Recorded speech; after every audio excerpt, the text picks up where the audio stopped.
நிற்கும் பொழுது ராவணன் வரான்னா சாமகானம் கேட்கறதுங்கிறா. வேத கோஷம் கேட்கறது வேத கோஷத்தோட வரானாம். இப்படி வேதாத்தியனம் பண்ணவன். அதனால பெருமாளுக்கு பிரியகரம், பெருமாளுக்கு விரோதியே யாருமே கிடையாது. சாது சனத்தை நலியும் கஞ்சனை சாதிப்பதற்கு ஆதியன் ஜோதி உருவை அங்கு வைத்து இங்கு பிறந்த. சாதுக்களை நலிஞ்சதுனால தான் பெருமாள் வர்றார். பெருமாள் அவதாரம் பண்ணி அவளை ஒழிக்கிறார். அந்த மாதிரி சாமவேத பாரங்கதனா. அதனால இங்கே அற்புதமாக சொல்றார், நாரத முனிவர் ஏற்ப நயம்பட உரைத்த நாவும் தாரணி மௌலி பத்தும் சங்கரன் கொடுத்த வாழும். தாரணி மௌலி பத்தும், ராஜான்னா ஒரு தலை தான் இருக்கும். அதில் மகுடம் ஆச்சரியமாக கிரீடங்கள்லாம் சாத்தின்னு இருப்பா, ரொம்ப அற்புதமாக இருக்கும். ஆனால் இவனுக்கு 10 தலை இருக்கான். 10 தலைத்துலேயும் 10 கிரீடமா, அற்புதமாக இருக்கான். விசித்திரமான ஒரு பிறவி. இப்படி 10 அதோட கம்பீரமாக உட்காந்துருக்கானா. தாரணி மௌலி பத்தும் சங்கரன் கொடுத்த வாழும். சங்கரன் சிவபெருமான இடத்துல மகிழ்ந்து ஒரு வாழ் உடைவாளை கொடுத்தார். உடைவாளை கொடுக்கும்போதே சிவபெருமான் சொன்னார், அப்பா நீ இந்த வாழை நல்லபடியாக நீ உபயோகிச்சுட்டியானா அந்த வாழ் உன்னிடத்திலே இருக்கும். ஆனால் நீ அதுக்கு எதிர்ப்பதமாக அதர்மமாக நீ பிரயோகிச்சியானா அந்த வாழ் என்ன இடத்துல வந்துடும்ட்டார். இப்போ அவர் இடத்துல தான் போயிடுது, சிவபெருமான இடத்துல. ஏன்னா ஜடாயுவை போய் அவர் பக்ஷங்களை வெட்டி விடுறார், குத்தி விடுறார். அந்த உடைவாளால் அந்த காரியம் பண்ணதுனால உடைவாள் அப்பயே போயிடுது. அதனால் உடைவாளும் இல்லை அப்போ அவனுக்கு. அதனால் இங்கே சொல்கிறா,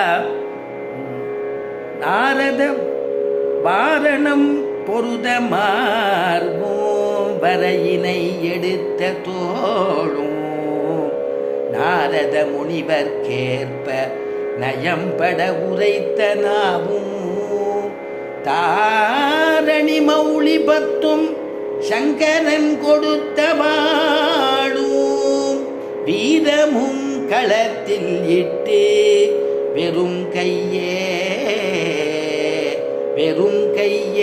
மீண்டு போனார். வீரமும் களத்திலிட்டு வெறுங்கையே மீண்டு போனான். வீரமும் போயிடுத்தான். ஏன்னா எல்லாத்தையுமே அவனுக்கு வதம் பண்ணி எல்லாரையும் அடிச்சு கிடிச்சு எல்லாம் பண்ணியாச்சு. இவனுக்கு வீரம் இல்லைன்னு தெரிஞ்சு போயிடுத்து. அதனால வீரமும் போயிடுத்து வெறுங்கையே மீண்டு போனான் அப்படின்னு கம்பநாட்டாழ்வார் முடிக்கிறார். இப்போ இதுக்கு வெறுங்கையே மீண்டு போனான்னா இங்கே குருநாதர் சொல்லுவார், சாதாரணமான அர்த்தம் என்னென்னா நிராயுத பாணியாக போனான். வெறுங்கையின்னு கையில் ஒன்றும் ஆயுதங்கள் இல்லை. ஆயுதங்கள் இல்லாதனால வெறுங்கையோடு போனா அப்படின்னு அந்த அர்த்தம் சொன்னால் சப்பையாக இருக்குண்டா, அது நல்லா இருக்காது, ரசிக்கும்படியாக இருக்காது.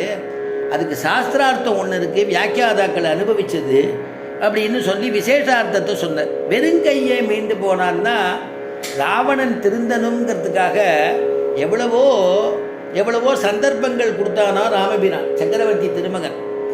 என்னென்ன சந்தர்ப்பம் கொடுத்தா அப்படின்னா, முதல்லையே பாவம் அவனுக்கு ஹிதத்தை பண்ணணுங்கிறதுக்காக சீத்தை 10 மாத காலம் அங்கே உட்கார்ந்து அவன் கிட்டக்க வரும்பொழுது உபதேசம் பண்ணுறான். விதிதா சகி தர்மஜா சரணாகத வத்சலா.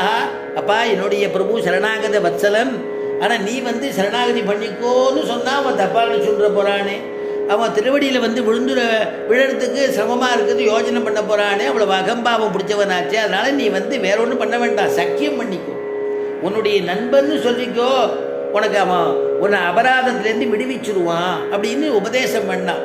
சரணாகத வத்சலா தேன மைத்ரி பவது, நீ அவனிடத்துல ஒரு சிநேகித பாவத்தில் போயிடு அப்படின்னு சொல்லி உபதேசம் பண்ணால் அதை கேட்கல.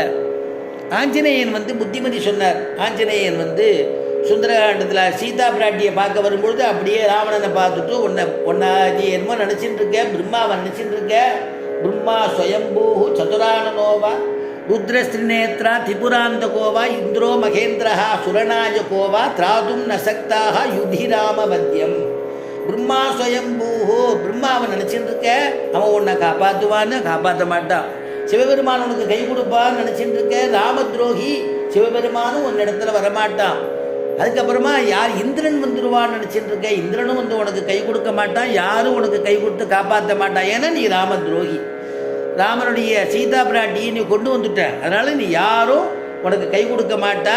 அதனால நீ இப்பயாவது நீ தெரிஞ்சிக்கோ அப்படிங்கிறத உபதேசம் பண்ணுறதுக்காக ஆஞ்சநேயனை அனுப்பிச்சாராம். ஆஞ்சநேயன் போய் உபதேசம் பண்ணினானாம், அதையும் கேட்கலையாம்.